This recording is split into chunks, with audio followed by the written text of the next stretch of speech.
idéal des relations sexuelles, c'est dans le mariage. C'est pas en dehors de mariage. C'est dans le mariage que Dieu nous donne le privilège de pouvoir et nous voyons aussi plus tard que tant de choses que quand Adam et Ève. Shalom bien-aimés, nous sommes dans notre émission que la Bible parle de Samuel dans la ministrie. Je suis le pasteur Trésor à Rotterdam. La Bible dit qu'il n'est pas bon l'homme soit seul, tantôt l'homme quittera son père et sa mère, tantôt Dieu les bénit, tantôt Dieu dit multipliez-vous. Donc vous comprenez qu'aujourd'hui nous voulons parler du mariage. Alors ici aujourd'hui nous avons reçu un homme de Dieu qui va nous parler du mariage selon la pensée de Dieu. Parce qu'il y a le mariage selon les hommes, selon l'État, selon le pays où vous vous trouvez. Mais aujourd'hui sur ces plateaux nous parlons du mariage selon la pensée de Dieu. Nous avons reçu un homme de Dieu, un ministre de Dieu, le missionnaire, le pasteur David Mapamboli, de David Mapamboli Ministry. Aujourd'hui, il va nous parler du mariage selon la Bible. C'est un homme béni, il est marié aussi.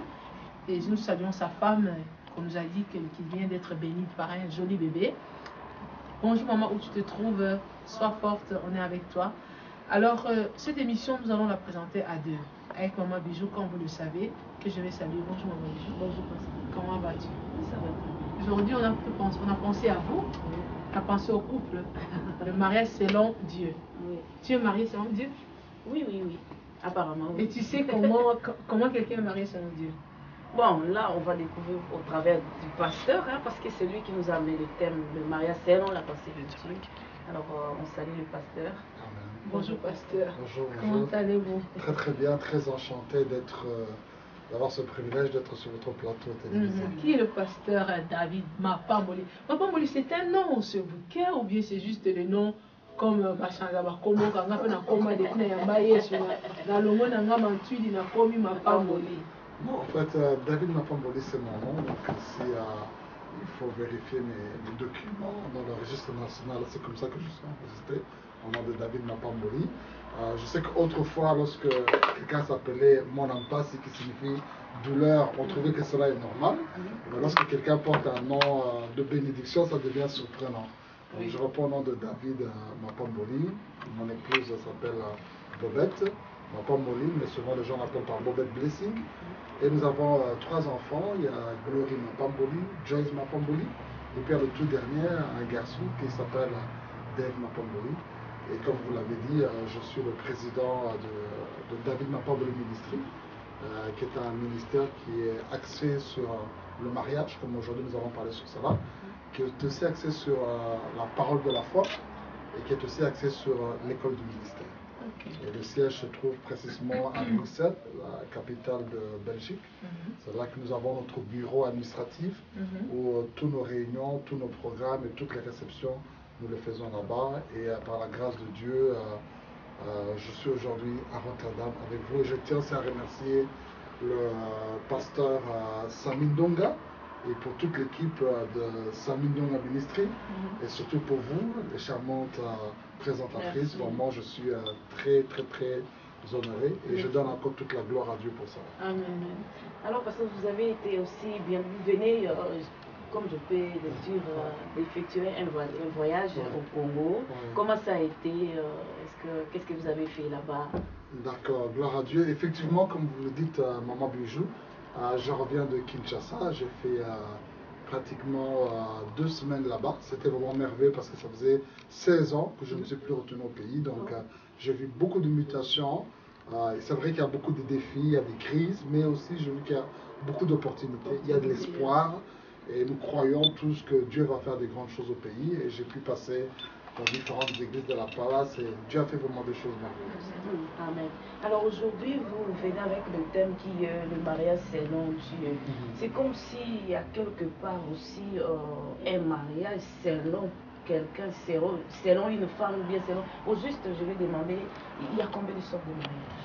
En fait, il y a, d'abord quand je parle de le mariage selon la pensée de Dieu, je veux d'abord faire comprendre à tous nos internautes ou tous nos téléspectateurs qui nous suivent aujourd'hui via votre émission que la Bible parle, c'est que le mariage n'est pas une invention humaine.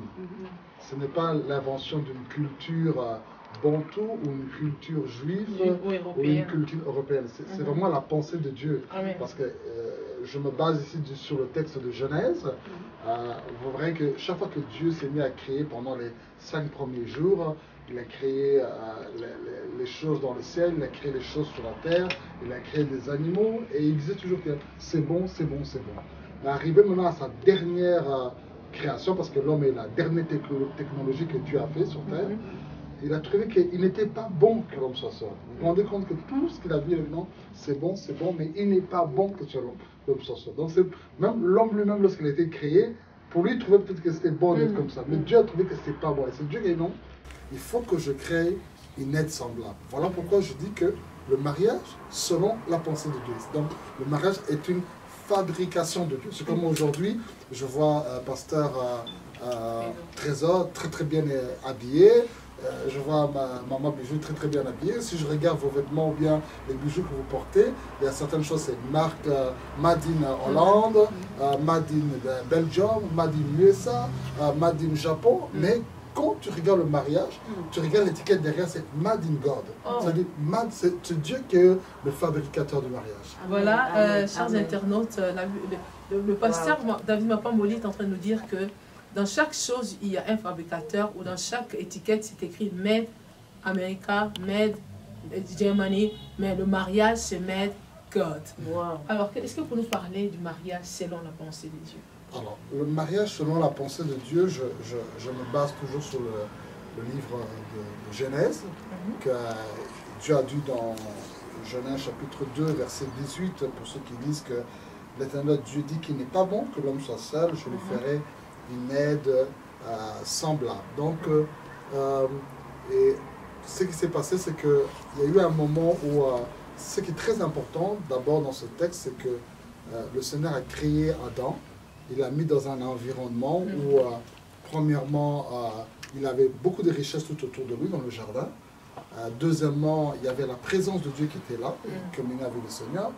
Troisièmement, il avait le commandement sur tous les animaux qui étaient là, parce que c'était lui qui a même donné le nom à tous les animaux. Donc il avait la présence de Dieu, il avait l'abondance qui était là, il avait aussi un travail qu'il devait faire, mais malgré cela, cela n'a pas comblé le fait qu'il n'était pas bon qu'il soit tout seul. Donc Dieu a créé une aide semblable. Et ce qui est aussi très important, c'est que avant que Dieu puisse donner une femme à Adam, Dieu a donné d'abord un travail à Adam. Donc on n'entre pas dans le mariage, on était irresponsable. Ça, c'est le premier pas. Et puis, deuxièmement aussi, c'est que lorsqu'il a créé à Ève, Adam s'est endormi. Et quand il s'est endormi, il a tiré une de ses côtes. Le Seigneur a pris une côte qui était à côté d'Adam. Il n'a pas pris une côte qui était des pieds, ni une côte qui était de la tête, pour prouver que la femme n'est pas inférieure à l'homme, qu'elle n'est pas un objet, elle n'est pas une chose. Il n'a pas aussi pris un os de la tête pour dire que la femme est supérieure à l'homme, mais la femme est égale à l'homme. Et lorsque Adam a vu Ève, il a crié en disant que ça c'est l'os de mes os, la chair de ma chair. Donc le premier poème qui a été fait a été fait par Adam. La première chanson d'amour, beaucoup plus que toutes les chansons que nous connaissons de romantique ou tous les films romantiques, on voit que le premier poète, le premier amoureux, c'était Adam, son père. Il a dit que ça c'est l'os de mes os, la chair de ma chair. Et Dieu les a bénis, il a dit soyez féconds et multipliez-vous. Pour se multiplier, ils ne se sont pas regardés comme cela, mais ils devaient s'accoupler. Donc nous voyons aussi que le cadre idéal des relations sexuelles, c'est dans le mariage, c'est pas en dehors du mariage. C'est dans le mariage que Dieu leur donne le privilège de pouvoir savourer tout ce qui est le domaine sexuel. Et nous voyons aussi plus tard qu'il y a tant de choses que quand Adam et Ève étaient ensemble, le Seigneur avait parlé à Adam qu'il ne fallait pas toucher aux fruits interdits.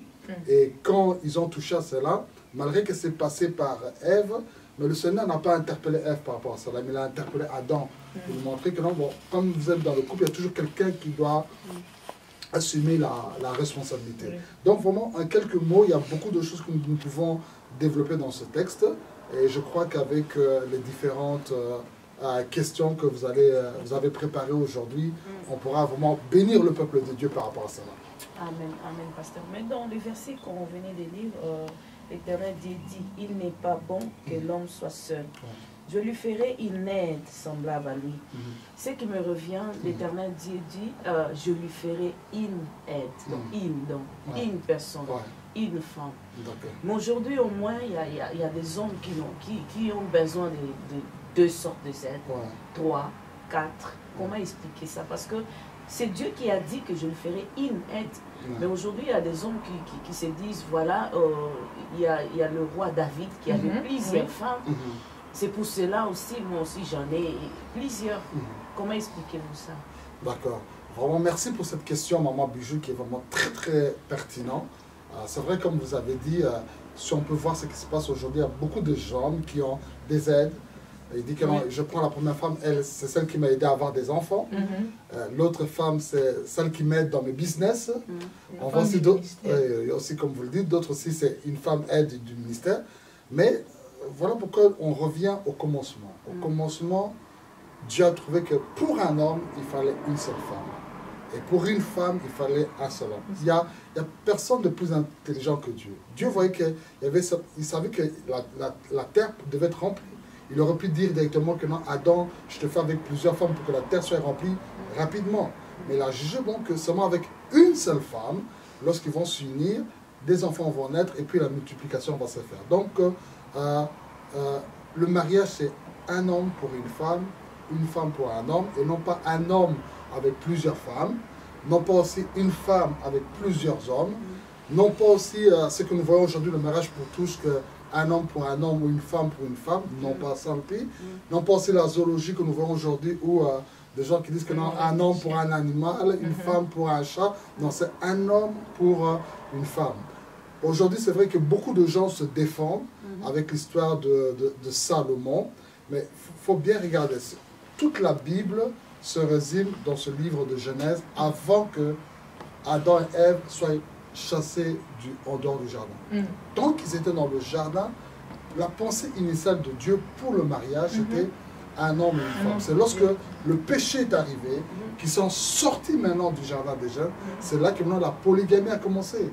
À partir des descendants d'Adam, certains de ses enfants ont commencé à prendre 2 ou 3 femmes.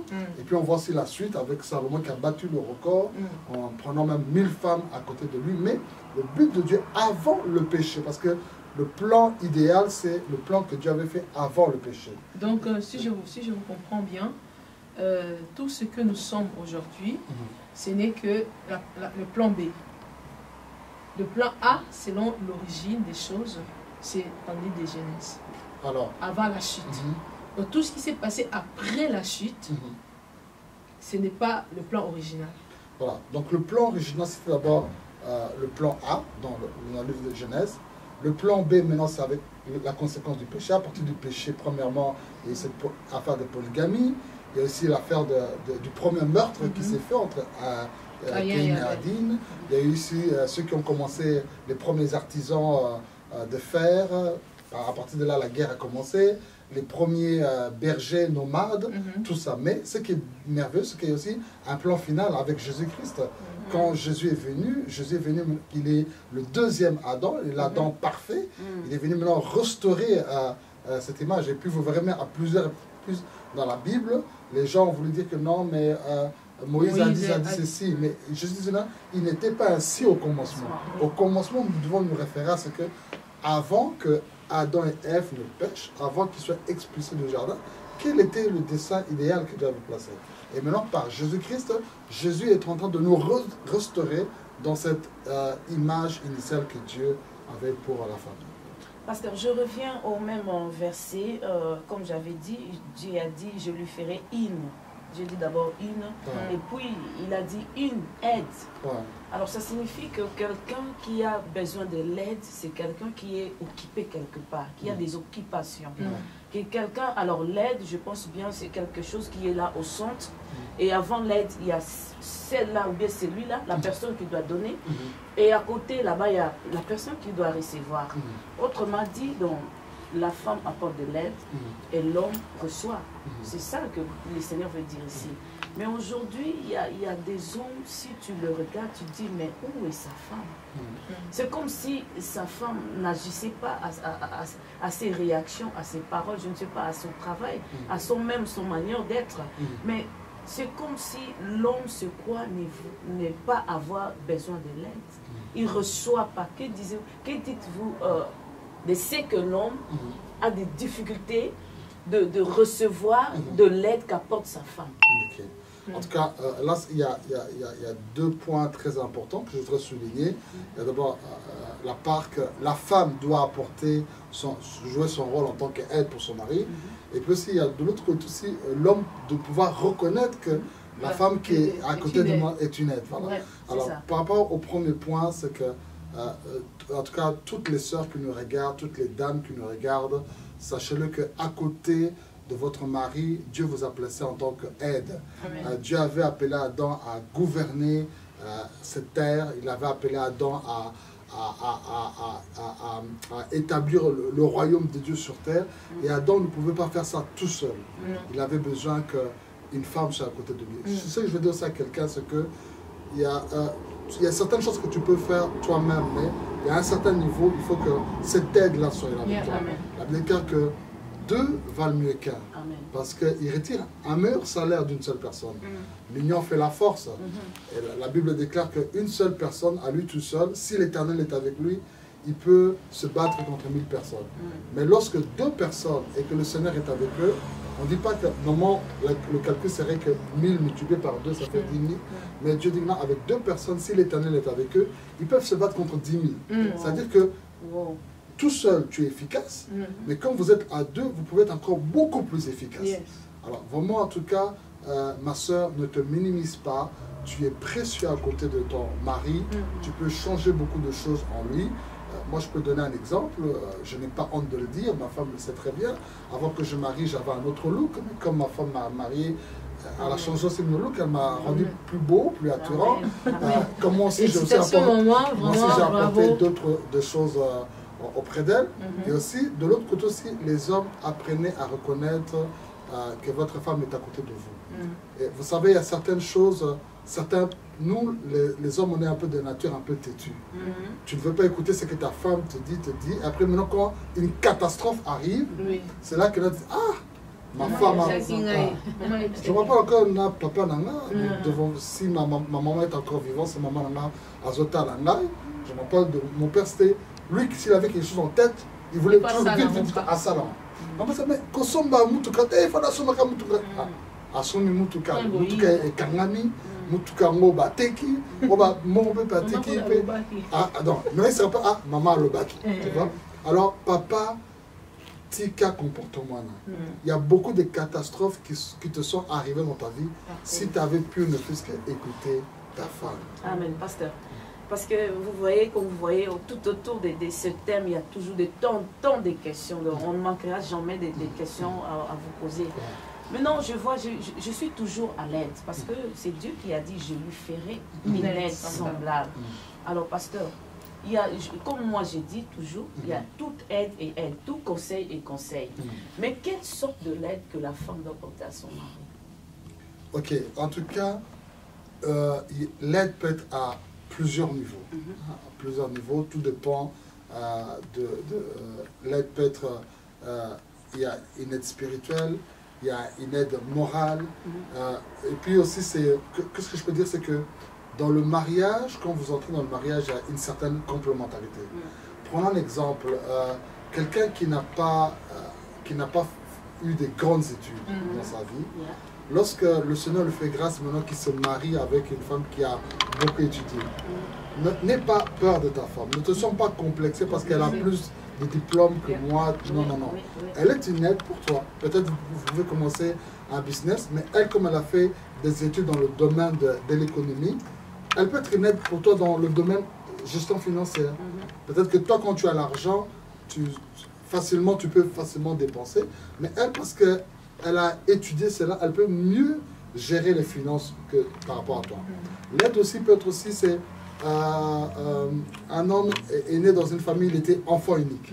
il n'a jamais appris ce qui est de vivre socialement avec les gens tout autour. Maintenant, la femme, peut-être, elle a vécu dans une famille, une très très grande famille, elle sait comment c'est que c'est que social. Bon, cette femme peut apporter maintenant cette aide-là d'être ouvert, d'être social, d'être hospitalier avec les gens. Donc, l'aide vraiment est à plusieurs niveaux, je pourrais dire. Mais pasteur, comment...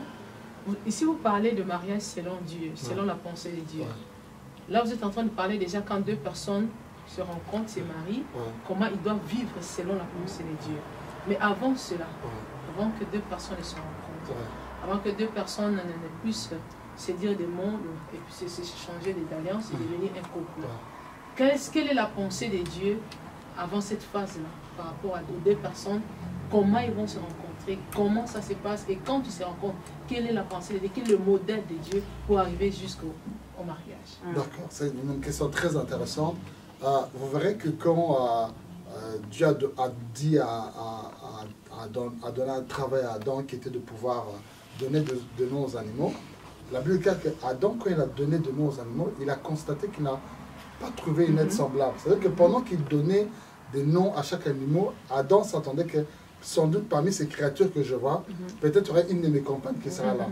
Donc ça veut dire que des fois il a regardé le gorille, ça peut être elle, mais le gorille là, c'est trop brutal ça. Il a regardé peut-être une tigresse, là, les griffes là, alors risque de le déchirer. Et finalement, il a trouvé maintenant, lorsque Dieu a créé maintenant Ève, il a dit, ça c'est vraiment l'os de mes os, la chair de ma chair, c'est vraiment la bonne pointure. C'est comme aujourd'hui, je me rappelle quand j'étais encore tout jeune, mon père était revenu de l'Afrique du Sud avec des paires de chaussures. Et j'ai mis, je porte du 43-44, la paire de chaussures était de 42. J'ai mis ça, mais c'est tellement joli. Je dis, il faut que je parte moi avec ça. Puis j'avais encore une prédication à prêcher là. Je suis parti à l'église. Donc, pendant que je prêchais, j'attendais seulement que le culte finisse parce que ça patte, ils soient. Ils soient. Yo zo talanga la musique non. Oh pasteur là tu sapato ya kitoko mais ngambo na kati les nazo souffrir nazo ngaka na bima libanda na longola ka sapato. Et c'est comme aussi beaucoup de gens. Tu as regardé seulement la femme de l'aspect extérieur, au latisco sapato, aux yeux ce qu'on a katandako et bandiko solo. Les gens te voient en costume, mais tu es malheureux parce que tu as fait une mauvaise pointe. Voilà pourquoi je m'adresse à tous les célibataires. Merci, excusez-moi. Je m'adresse à tous les célibataires. Vraiment, c'est très important dans le choix du conjoint, de la conjointe. Alors, pour revenir à ce que vous dites, il y a un élément important. Vous dites comment est la procédure de Dieu pour que deux personnes s'unissent. Bon, ici, on voit que pour Adam et Ève, Dieu a endormi Adam. Et puis, il a pris Ève. Et il a amené Ève auprès d'Adam, et Adam dit que non, ça c'est l'os de mes os, la chair de ma chair. Pour chacun d'entre nous, Dieu ne va pas nous endormir comme cela pour faire ça. Mais il y a des étapes. Je dis toujours que moi, dans cette question, c'est vrai que le mariage, on doit toujours chercher la volonté de Dieu, mais il y a aussi la part de l'homme à faire dans cela. Quand Dieu a présenté Adam et Ève, c'est pas Dieu qui a dit à Adam que non, ça c'est ta femme. C'est Adam qui a dit, ça c'est vraiment l'os de mes os, et Dieu a apporté son approbation dans cela. Donc, Adam a dû faire un choix qui était de regarder, il a dû faire aussi un devoir qui était de pouvoir parler. Mais avec la chambre sous il n'avait pas un autre choix. Non, il y avait aussi d'autres créatures qui étaient là, mais des animaux, mais il n'a pas dit que non, ça c'est l'os de mes os. Parce qu'on dit que pendant qu'il donnait de noms aux animaux, il n'a pas trouvé une aide semblable. C'est-à-dire que pendant qu'il donnait de noms, il pensait que parmi ces créatures-là, il pouvait voir aussi un animal. Mais si déjà c'est Dieu qui l'a amené, pourquoi il va refuser la parole? Si déjà Dieu t'amène quelqu'un, ça veut dire que tu n'as plus de choix. Est-ce que Dieu peut t'amener quelqu'un qui dit non? C'est ça que je dis toujours, c'est que avec les chrétiens, excusez-moi, hyper religieux, ils veulent des fois quand ils veulent demander la main à certaines sœurs, ils viennent avec la Bible, le Coran Munduki. Ça veut dire que ceux qui, si ça ne te dit pas oui pour le marier, c'est comme ça au Keneli. Non, Dieu ne nous a pas créés comme des robots. Vous voyez, le robot, il est programmé que non, de 12h à 14h, il faut à 4. Même maintenant, ceux qui moi sur le tapis, moi j'attends ceux qui allaient à Rokataï. Par contre, l'homme, reprogrammé à 4, mais ceux qui ont que moi n'allais que tapis à Téléma. Et c'est comme ça que Dieu a créé l'homme. Il a donné, non, tu pourras goûter de tout. Mais cet arbre-là, tu ne goûteras pas. Dieu a donné à l'homme la liberté du choix. Et quand Adam a vu Ève, il a dit non. Ça, c'est l'os de mes os. Sepeli Namisnae, il a parlé en tant qu'homme. Non, le problème, le grand problème que nous avons, c'est que beaucoup de gens, c'est non, Nzamba Rosala, Nzamba Yema aussi, Maria Motel, ma soeur Wana, Nzamba Mta Okut. Non, non, il y a cette part à toi. Mais papa, on a beaucoup de questions à un niveau que. Parce que beaucoup de gens, ils disent que non, moni, voilà, Nzamba Mingi, Ponaka, Basaka, il faut qu'on soit, il faut qu'on soit, il faut qu'on soit, il faut qu'on Nzamba Lobby, Nzamba Mta Palakisi, tout ça, tout ça. Est-ce que l'homme ou la femme, baza pena ba goûter parce que les goûts et les couleurs nous t'attendent. Tout à fait. Nous avons tapé si notre libre choix. Si Dieu a mis les sentiments dans nous, parce qu'il lui il a des sentiments. So, si Dieu a mis le choix et les couleurs, ça dit il ne peut pas avoir choix ça. Si on mène ma comme si dans le christianisme surtout, il va n'avoir un choix pour le témoin sur les alliés bien été na boy. Mais il y a comment le quoi va passer va si va y le quoi la pour l'autre qui on a d'autres. Le quoi la peut poster on a pour tout système taloba on a parlé en là. Au commis condamné et reçoit et le limité c'est qu'on voit ça pas va le reçoit mais on la tient au quand même. Ce qu'on a ma question est celle-ci. Est-ce que un enfant de Dieu doit aimer, doit prendre une femme de façon spirituelle seulement, ou bien il y a aussi des côtés sentimentaux ou physiques. Ok, voilà, ça c'est vraiment très on le dit, c'est vraiment très important. Premièrement, c'est vrai que dans toute chose, on cherche que volonté à Nzambé. Bon, le côté volonté à Nzambé, c'est pas que on doit se marier par des visions, par des prophéties. Et tout ça, non, c'est d'abord le cœur. Dieu nous a créé avec un cœur. Le cœur doit aimer, le cœur doit apprécier que non, j'apprécie cette personne. Parce qu'il y a certains hommes que non, moi, c'est pas la baboie noire. Il y a d'autres aussi que non. Il y a des sous, mais bon, comment il faut se faire la baboie noire. Moi, sinon, c'est moi, la salle qui choix que non. Là, c'est pas moi, ça peut. Moi, ça m'a appelé. Peut-être il y a un sou. Non, ça m'a soumis des goûts. Moi, on soit ici.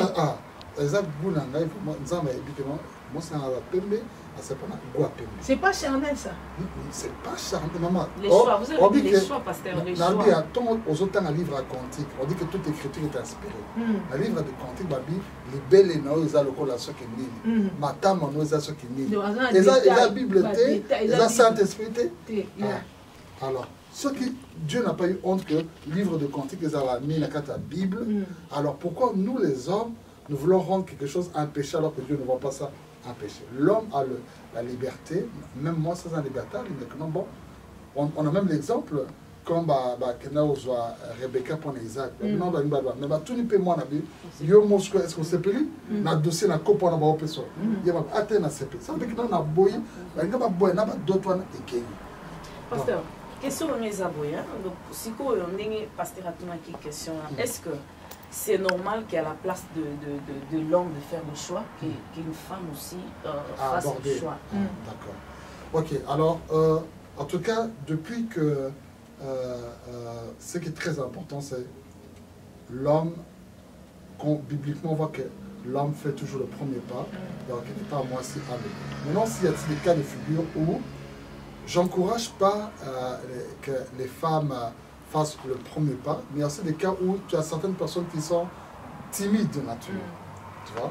Alors, timide de nature, c'est-à-dire que dans le cas de la timidité, ça déjà premier pas. Mais comme il ne sait pas prendre les initiatives, ce qui au moins c'est peut-être au team un peu plus que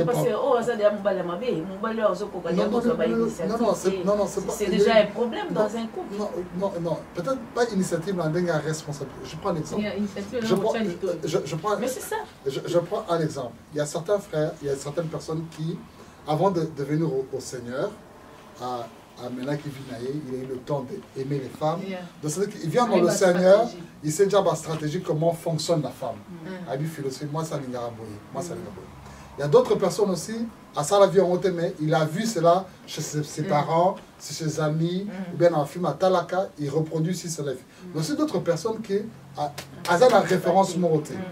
Donc, à Botamika Mamanzambe, à Kolika Mamanzambe, alors le jour maintenant qu'il faut maintenant c'est un problème, tu vois. Il y a bon, ma soeur, alléluia, bon, la Bible dit ceci, la Bible dit ceci. Maintenant, ce sont des choses qu'il faut les apprendre. La Bible de Paul a indiqué ça. Paul déclare dans un passage, dans des livres des Épîtres, non, dites aux femmes âgées à enseigner aux jeunes femmes comment aimer leur mari. Tu peux aimer, mais tu ne sais pas comment il faut aimer. Pourquoi maman, elle dit, maman, on lui dit, mon bal sur le mot van, ça y est, ils attendent tout. Betu, na kolia. Soit au kanyi, betu, na kolia, au kanyi. Donc il y a certaines choses qui s'apprennent. Il y a certaines choses que non. Et il y a Rambalamou, comme il y a d'autres choses que tu dois apprendre. Et c'est pour ça que c'est très important dans les églises. Non seulement il faut tout avoir l'enseignement sur la sanctification, sur la foi. Pour ça, des réunions comme je voudrais. Récemment, j'étais à Kinshasa et j'ai prêché dans l'église du prophète Francis Miral. S'il me suit, je voudrais aussi l'encourager par un travail qu'il fait, c'est la réunion des grands jeunes. Il appelle tous les jeunes célibataires et il discute des choses que les jeunes célibataires parlent entre eux. Que non, qu'est-ce que tu penses de ceci, de cela? Moi, c'est alors, ce sont des choses vraiment très important de pouvoir, comme ça, il peut apprendre que bon, une fille, quand tu l'abordes la main, ça ne s'arrête pas à ce moment-là. Tu dois peut-être faire un coup de téléphone, tu dois peut-être écrire un petit à Facebook, tu dois peut-être l'inviter au restaurant. Peut-être si tu avais l'habitude de manger seulement dans des fast-food, amène aussi dans un restaurant, 3 étoiles, 4 étoiles. Donc il y a peut-être aussi une manière de s'habiller. La personne s'habille bien, toi aussi, habille-toi bien. Donc, ce sont des choses qui s'apprennent. Oui, pasteur. Vous avez dit tout à l'heure, quand je vous ai suivi, vous avez dit que quand Dieu a créé Adam et Ève, il a prononcé « multipliez-vous ». Par là, vous avez évoqué que le cadre le plus conseillé, le mieux vu selon Dieu pour les rapports sexuels, c'est dans le mariage. Comme nous parlons du mariage sur la pensée de Dieu, entrons maintenant dans le couple qui est marié. Pasteur, excusez-moi, avant même cette question, avant même qu'on revienne, parce que je sais là où le pasteur est, avant même qu'on revienne à cette question, je voulais d'abord savoir, parce que vous avez parlé de votre chaussure qui faisait mal. Supposons qu'un mari qui est là, qui a des chaussures qui fait mal dans le mariage, qu'est-ce qu'il doit faire? Parce qu'il a déjà ces chaussures-là. Un mari chrétien ou pas? Un chrétien. Il est chrétien, comme le pasteur, il était chrétien, il était déjà pasteur. Mais vous avez porté des chaussures qui ne vous allaient pas, qui faisaient mal. Alors, un chrétien ou même un pasteur qui s'est trouvé dans sa maison avec une femme qui fait mal comme votre chaussure, qu'est-ce qu'il doit faire? Est-ce qu'il va se divorcer à cette femme? Ok, voilà. Ce qui va se passer, quand j'avais pris cette chaussure-là, c'était pas le choix de Dieu, c'était mon choix personnel. Le choix, c'est-à-dire que j'étais conscient, il était bien mentionné, pointure 42. Moi, je suis conscient que c'est 44. C'est-à-dire que les conséquences, là, je ne peux pas donner cela à Dieu. C'était ma conséquence à moi. Maintenant, il fallait ou soit me débarrasser de cette chaussure-là, ou soit supporter cela, mais avec les conséquences qui vont suivre, ou soit s'il y a une technologie qui est capable de pouvoir rallonger agrandir la chaussure. Alors maintenant, pour revenir dans les cas pour les couples. Alors, premièrement, si vous nous suivez, vous êtes chrétien ou pas chrétien, vous êtes déjà engagé dans le mariage, mais vous vous trouvez dans un cas où c'est vraiment difficile. Ce que je veux dire, c'est que le fabricateur, si vous reconnaissez que c'est Dieu qui est l'auteur du mariage, aujourd'hui, je roule avec une Peugeot 307. Quand j'ai des petits problèmes, je peux aller chez tous les mécaniciens généralistes, ils peuvent arranger cela. Mais quand j'ai des grands problèmes, je suis obligé d'aller à Peugeot. Ils disent que dans ces pièces-là, c'est seulement Peugeot qui peut arranger cela. Donc je sais venir dire aussi à quelqu'un que les pièces de rechange de votre mariage, c'est Dieu. Amen. Quand vous allez chez Peugeot, Peugeot va vous donner des pièces, tu vas même plus savoir qu'il y avait une panne qui était là. Donc si vous pouvez vous tourner vers Dieu, le Seigneur peut apporter une solution. Non seulement le Seigneur va apporter une solution, mais il faut se comprendre qu'il y a un travail que vous devrez faire tous les deux. C'est-à-dire que qu'est-ce que ma femme attend que moi je puisse changer, qu'est-ce que mon mari attend que moi je puisse changer, avec l'aide de Dieu, et aussi avec l'effort personnel, vous, chacun d'entre vous, vous allez faire pour améliorer, ça peut aussi sauver votre couple.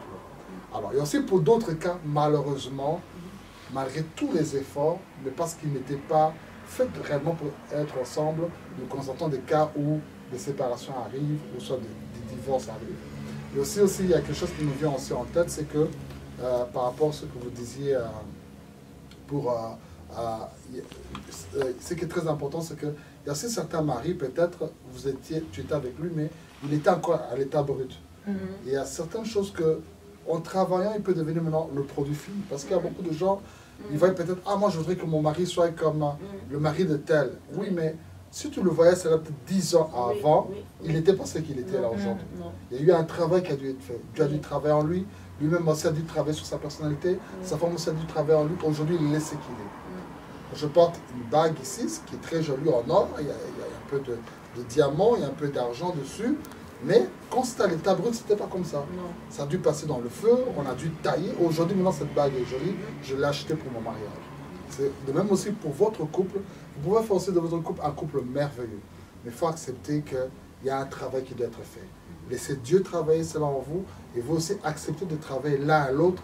Et là, ça pourra alors peut-être sauver votre mariage. Mais pasteur, il y a des cas, c'est insupportable, hein, de ce que vous avez dit, que l'homme ne supporte plus, que donc, tu n'as même plus la patience de rester et d'attendre.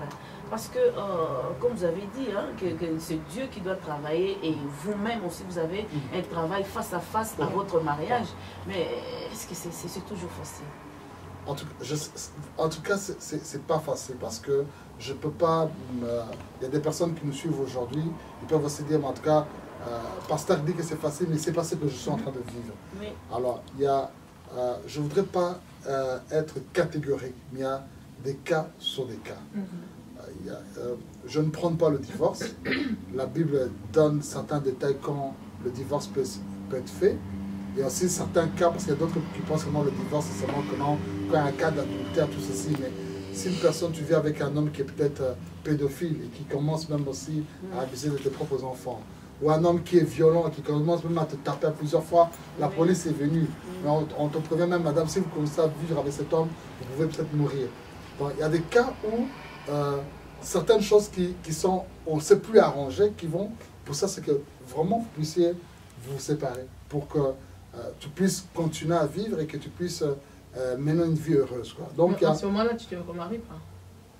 Bon, alors, pour là, voilà, alors, je voudrais d'abord qu'on puisse parler par rapport au cas que vous avez donné, parce que je pense qu'il y a certaines personnes qui attendent avec impatience qu'on parle sur le domaine de la sexualité, qui est souvent un sujet tabou, et comme ça, on pourra alors aller aussi dans le divorce. Je voulais, avant que vous continuiez, je voulais que vous ayez déjà mes deux questions, que vous parlez un peu du finance, selon le procédé dans le couple.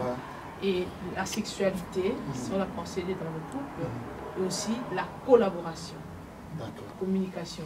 Donc la sexualité, la communication et les finances, en tout cas. Ces 3 points que vous avez donnés, pasteur Trésor, c'est vraiment 3 points très importants. Par expérience, en tant que conseil conjugal, quand je rencontre beaucoup de couples, les problèmes qui tournent souvent autour du couple, 90% tournent autour de ces 3 points. Il n'y a pas de communication, la sexualité et l'argent. Donc, premièrement, par rapport à la sexualité, j'avais dit que le cadre idéal de la sexualité, c'est dans le mariage. Et le mariage ne doit pas être un sujet tabou. Parce que le problème, c'est qu'aujourd'hui, à l'église, on n'en parle pas. Dans nos familles, on a le barreau. Alors maintenant, les gens vont trouver maintenant des solutions ailleurs, dans les télé-réalités, dans les magazines People, dans les films pornographiques, dans ce qu'on nous montre dans la rue. Et ça déforme maintenant le sexe devient maintenant quelque chose d'impur. Bon, Dieu a dit que non, tout ce qu'il a créé était bon. Donc même le sexe, c'est bon. Je venais dire à quelqu'un que la sexualité, dans le mariage, bien sûr, c'est très bon. Alors, le domaine sexuel, vraiment, c'est quelque chose qu'il ne faut pas négliger. Paul dit que non, que personne ne se prive l'un à l'autre, si ce n'est que d'un commun accord, et pour vaguer à la prière. C'est-à-dire qu'il y a d'autres dons, non, si monter parce que non, même à table au sable, mais c'est d'un commun accord. Parce que même à table jeûner, maman bête chez Rata au jeûner, mais il y a un boy, il y a un peu ça non. Non, ça non. Mais si, c'est bon, parce que il faut que ce soit d'un commun accord. Parce qu'on voit beaucoup de sœurs qui n'ont tout compte 40 jours, 120 jours, 130 jours, 130 jours, 500 jours. Et après, ce coup, mon bal accueilli, il faut arracher, il faut récupérer mon bal. Non, Dieu n'est pas dans tout cela. Mais est-ce que c'est normal, malgré que la Bible dit qu'ils ont d'un commun accord, mais supposons une femme qui s'est déjà plongée dans la prière, jeûne et prière, et son mari a besoin d'elle. Est-ce que c'est normal? Est-ce que nous avons en fait, quand j'étais célibataire, si je gênais, ça dépendait seulement entre moi et Dieu. Maintenant que je suis marié, quand je fais, même un jeûne un jour, j'informe ma femme. Le jeudi, j'ai gêné pour ce programme. Je dis à ma femme, en tout cas, je vais gêner aujourd'hui. Tu sais que je vais gêner, est-ce que tu es d'accord? Oui, il n'y a pas de problème. Bon, ne prépare pas des grands plats aujourd'hui, fais seulement un truc léger pour moi. Donc, tu informes déjà ton partenaire. Maintenant, ton partenaire lui-même, il considère, non, ma femme gêne, mon mari gêne. Bon, que je ne le dérange pas, je vais patienter un jour, je vais patienter 2 ou 3 jours. Et ensuite, on peut vaguer dans nos occupations. Donc, ça doit toujours d'un commun accord. Et non pas pour se priver du sexe parce que ou bien tu sais. Et il peut aussi que le sexe ne devienne pas aussi un acte de viol. Parce qu'il y a des hommes qui ils violent leur femme dans le mariage. C'est-à-dire que tu ne tiens pas compte qu'elle est fatiguée, tu ne tiens pas compte de ses menstruations, tu ne tiens pas compte que... non. En fait, le mariage, c'est une préparation. C'est-à-dire, tu viens le matin, tu es la plus belle femme du monde à mes yeux, tu lui rends service, non, quand tu fais tout cela, elle va te servir le plat comme ça là. Mais comme un plateau. C'était pas ça ma question, pasteur. Mais c'était pas ça, vous avez un peu allé à côté. Parce que ma question était de savoir, parce que tout ce que vous avez dit, vous saluez avant même que vous entrez dans vos gènes, vous informez votre femme parce que vous êtes mature par rapport à ça. Mais il y a des gens à informer dans l'émoncité, à s'évaguer des gens dans la prière. Mais par après, mobile UNESCO aïe à quatrier les jeunes, est-ce que c'est normal? Justement parce que la Bible souligne très bien que ne vous privez pas. Si ce n'est pour que vous vaguez à la prière d'un commun. C'est-à-dire que si tu te pries, c'est pour la prière. Et même cette prière-là, c'est d'être en commun. C'est-à-dire que si tu vas dans la prière que vous n'êtes pas entendu, ça c'est fort. Il faut que ce soit vraiment d'un commun quand vous entendez. Là, nous tombons directement dans la communication. Voilà, la communication qui est très très importante. Il faut savoir parler. De combien la communication? Parce que sexualité, tous les cas on bat. Parce que comment faire la sexualité? Parce que ils ont déjà comment s'y prendre dans la sexualité. Ils ont déjà un grand terme, la sexualité, c'est vague. C'est un grand sujet qu'on peut beaucoup parce qu'on apprend beaucoup, surtout pour les enfants de Dieu, les chrétiens, on va pas demander une vie sexualité. Moi, si fois à la nacée, on va à la licolo, mais c'est comment au juste. La Bible, la Bible, manière, comment faire. Écoutez, chers téléspectateurs, vous que nous suivez, j'ai lu ma Bible, je crois, 20 fois et je pourrais encore la lire 1000 fois, mais j'ai vu nulle part, au premier exemple, là où Dieu a dit à Adam que non, pour le sexe ici, tu dois te prendre comme cela avec Ève. Et non plus aussi, Ève, tu dois te prendre comme cela pour ton mari. Dans Lévitique, on parle des trucs sexuels sur l'onanisme, on parle de l'onanisme, on parle des pratiques impures. Non, mais moi je parle plus de la position. Des positions. Voilà. Alors, on va s'arriver c'est très important ce que tu dis aussi. Alors, concernant les positions, premièrement, les positions, c'est que Dieu n'a pas donné une loi disant que la femme doit être en bas, l'homme doit être au-dessus, ou soit l'homme doit être en bas, ou la femme doit être au-dessus, ou soit ils doivent être debout. Non, tout ça, ça dépend de l'intimité du couple. Parce que même les scientifiques de biologie nous diront que les femmes ont certaines zones dans lesquelles elles se sentent à l'aise, excitées. Les hommes ont certaines zones, quand tu le touches, il est directement. Alors il faut savoir maintenant comment fonctionne le corps de ta femme, comment fonctionne le corps de ton mari, si ta femme aime certains préliminaires qu'il faut faire. Il y a certaines femmes elles sont très émotionnelles. Elles, le sexe comme ça les intéresse pas. C'est d'abord préparer ça le matin, tu es bien avec elle, et puis le soir, elle peut s'offrir totalement à toi. Il y a d'autres aussi qui sont très tendresses, ils aiment beaucoup que tu la caresses, tu fasses ceci, et puis vous entrez dans le sexe. Alors, maintenant, concernant la position, tout dépend de votre couple. Si dans votre couple, vous sentez que telle position, c'est bon pour vous, et que ça ne va pas en dehors avec les cadres de la parole de Dieu. Là, on voudrait arriver à ce que vous dites dans Lévitique. Tout ce qui est maintenant contraire, qui est contre nature, là, c'est pas bon. Mais s'il y a quelque chose que vous faites dans votre couple qui n'est pas contre nature, mais c'est agréable pour votre couple, faites-le. Si pour vous, vous vous sentez mieux de faire l'amour, que c'est la femme qui soit au-dessus et que moi je sois en bas, tant mieux si ça satisfait votre couple. Si pour vous, c'est peut-être telle position, tant mieux si ça satisfait votre couple. Donc, parce que dans le but, quand on est dans la relation sexuelle, c'est pas d'abord que moi je sois satisfait, mais que mon partenaire soit satisfait d'abord. Et l'autre aussi cherche aussi que le partenaire soit satisfait. Tant que tout ce que vous faites n'est pas contre nature, là, il n'y a pas de problème. Le défaut, c'est lorsque vous commencez à faire des choses qui sont contre nature, des choses qui font mal à l'autre. C'est un plaisir pour toi, mais ça fait mal à l'autre. Là, c'est mauvais, quoi. Mais que dites-vous de ce que... Parce qu'il y a des femmes qui viennent vers nous, parce que je suis la femme pasteur, il y a des femmes ou bien des hommes qui viennent aussi vers nous, qui se demandent, ok, moi, je voulais aller avec ma femme, dans l'anus, elle ne veut pas, ou bien, que dites-vous de ça? Est-ce que c'est permis bibliquement, ou bien c'est pas à faire pour le temps, l'enfant de Dieu? Voilà, donc là, on entre maintenant dans ce qui est contre nature. Oui. Donc, en tout cas, parce que je pense que cette émission, des personnes matures suivent cela. Si peut-être vous avez des enfants mineurs, ils ne sont pas encore à l'âge de suivre cette émission, mais l'anus est un organe que Dieu a créé pour que tout ce qui est tout ce que nous mangeons puisse sortir par là. Et le sexe, que ce soit masculin ou féminin, c'est l'objet par lequel le plaisir que l'homme peut trouver. Alors, donc, maintenant, quand tu fais quelque chose qui est contre nature, ça, maintenant, ça devient maintenant quelque chose d'obscénité soit de l'homme qui dit non, j'ai vu cette image, j'ai entendu des histoires que ça fait du bien quand tu fais par ce côté-là. Mais la femme, elle ne sent aucun plaisir parce qu'elle, l'anus, c'est l'endroit où elle fait ses besoins.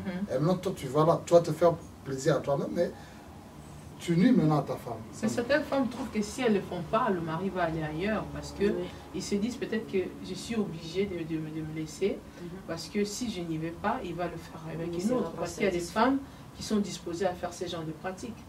Bon, c'est vrai, il y a des femmes qui sont disposées à faire cela, mais quand on dit que la femme doit être soumise à son mari, ça ne veut pas dire être soumise en n'importe quoi. Être soumise à ton mari avec tout ce qui est en accord avec la parole de Dieu. Mais si maintenant ton mari te dit de faire des choses qui sont contre la volonté de Dieu, tu ne vas pas dire non que par soumission à lui, je vais faire cela. C'est comme si ton mari peut se mettre à prendre de la drogue, il te dit prendre la drogue, non bon, pour n'a pas de libéral, on met la paix de drogue. Non, on s'est félicité, mais on s'est félicité nous embêter. Mais que dites-vous à la femme là qui, pour garder son mari, pour être sûr que son mari est à elle, ou cet homme-là, pour être sûr que sa femme est à lui, il est obligé de faire certaines choses parce que en regardant l'extérieur, peut-être il voit peut-être une femme ou un homme qui excite ma femme, qui attire ma femme, qui attire mon mari. Et il accepte de faire certaines choses selon le modèle pour pouvoir garder cet amour, le feu de l'amour. Que dites-vous à cette femme-là? Est-ce que c'est mauvais? Parce que j'ai vu, tel que je vois ces frères-là, et je regarde ma femme, peut-être ma femme a des attirances par rapport à ses frères, ou peut-être mon mari a des attirances par rapport à cette sœur-là.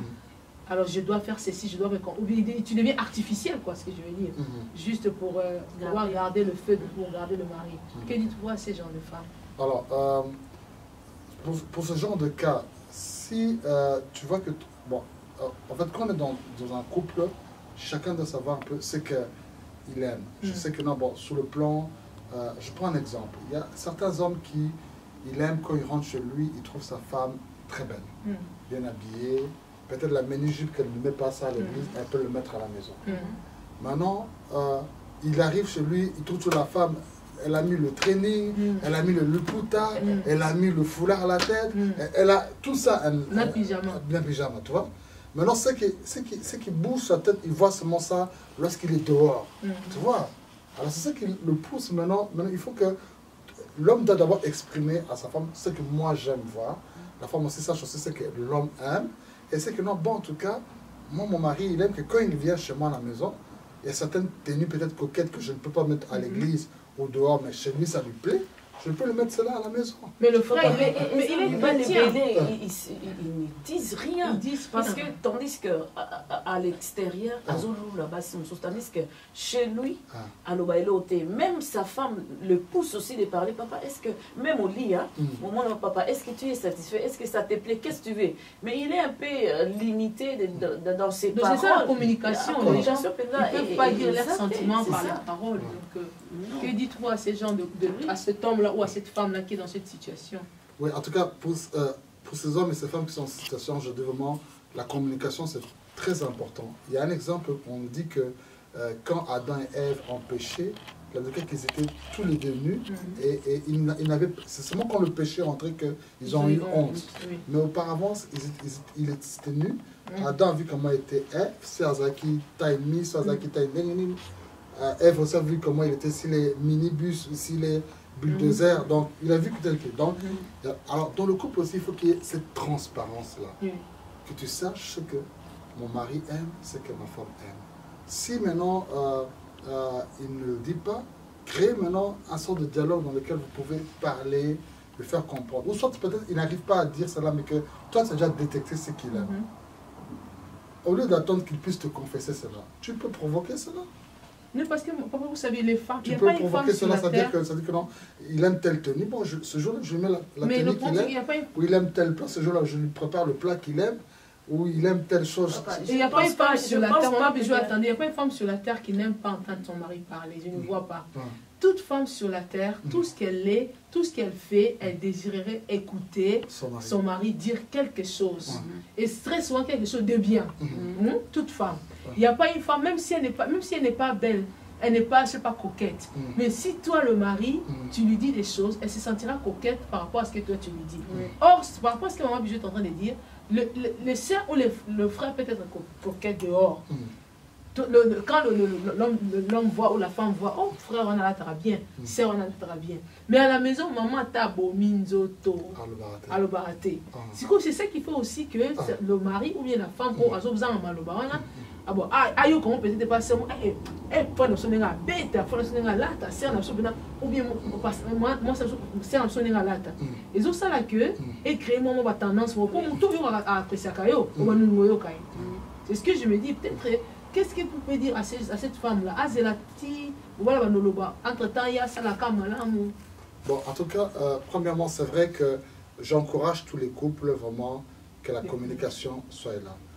Il y a aussi un problème, c'est que dans les couples, il y a certains qui sont bavards, il y a aussi ceux qui sont timides. Il y a d'autres, peut-être, il a quelque chose qu'il a en lui, il ne sait pas peut-être l'exprimer facilement. Maintenant, tu peux aider. Tu peux aider ton partenaire à mieux exprimer cette chose-là, peut-être en créant la conversation ou en prenant, ou bien savoir quel est le moment abordable où vous pouvez parler de cela. Mais, comme je dis, je condamne, c'est vrai, ces actes où dans le couple, on donne seulement des éloges qu'on est à l'extérieur, mais pour ta propre... Non, ça doit commencer d'abord par ta propre maison. Oui, papa, vous avez tout à l'heure évoqué que dans le couple, il faut transparence et ça là. En parlant même de transparence, qu'est-ce que dites-vous par rapport à la transparence financière dans les couples, que ce soit, parlons plus des couples chrétiens, parce que les païens, ils ont toujours des rusements dans les couples chrétiens. Comment peut-on gérer le finance dans les couples chrétiens selon la pensée de Dieu? Ok. Bon, en tout cas, en pratique, il n'y a vraiment pas de différence aussi avec les païens, parce que le même problème d'argent qu'il y a chez les couples chrétiens, c'est le même problème d'argent que les païens ont. Vraiment, la transparence financière, c'est très important. Quand on était beaucoup plus jeune, on voyait certains papas qui, lorsqu'ils gagnent le salaire, il prend une partie de l'argent, il met dans sa chaussette, l'autre, il va prendre sa maman, et puis on retrouve papa dans le quartier, il distribue l'argent. De sorte aussi, on a aussi des cas aussi où la femme, elle fait ses économies, elle a déjà acheté une parcelle à Kinshasa, belle famille, sa famille, elle connaît, mais lui, le mari, il ne sait rien. Un jour, ses amis lui dit, mais tu sais pas que ici, ta belle famille, ici, ils ont déjà créé. Donc, alors, c'est très important parce que l'argent est un serviteur pour nous.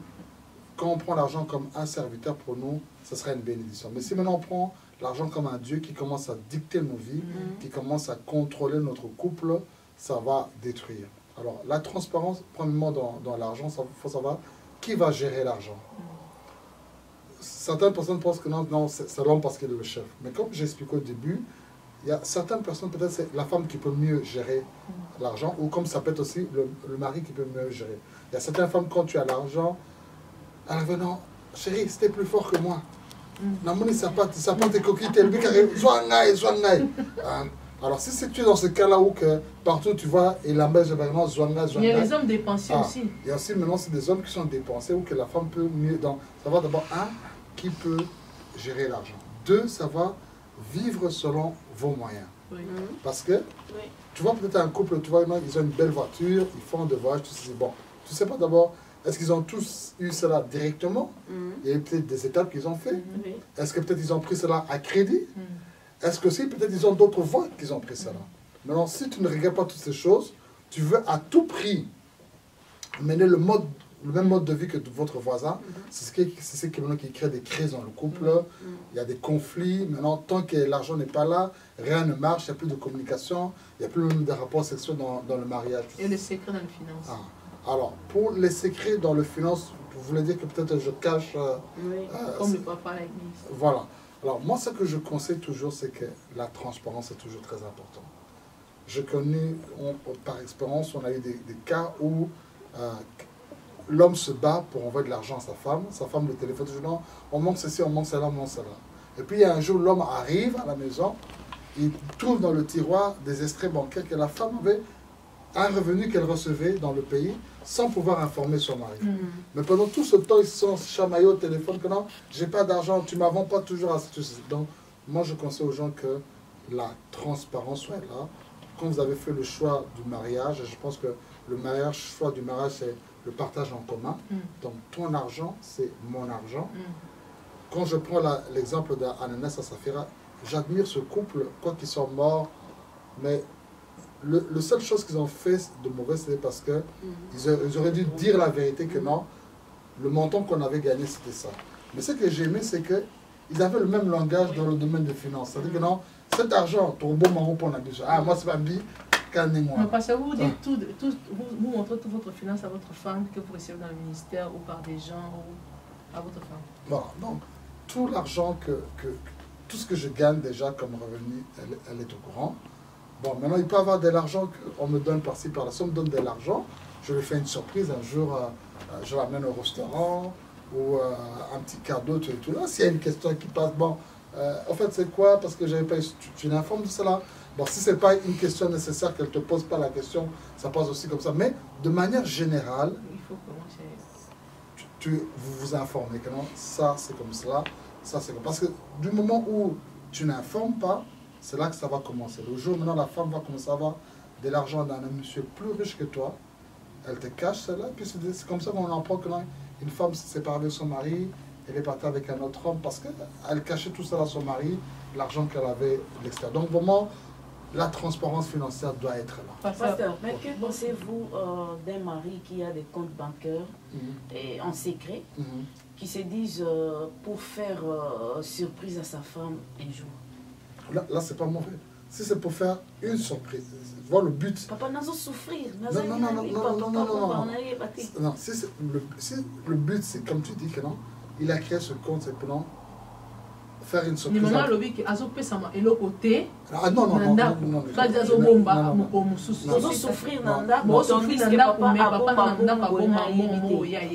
si le but, c'est que non, je fais quelque chose, un épargne, pour faire une belle surprise à ma femme, mais entre-temps, cela ne doit pas faire tuer le couple à la maison. Quand il y a des besoins, il faut assumer cela, les enfants assumer.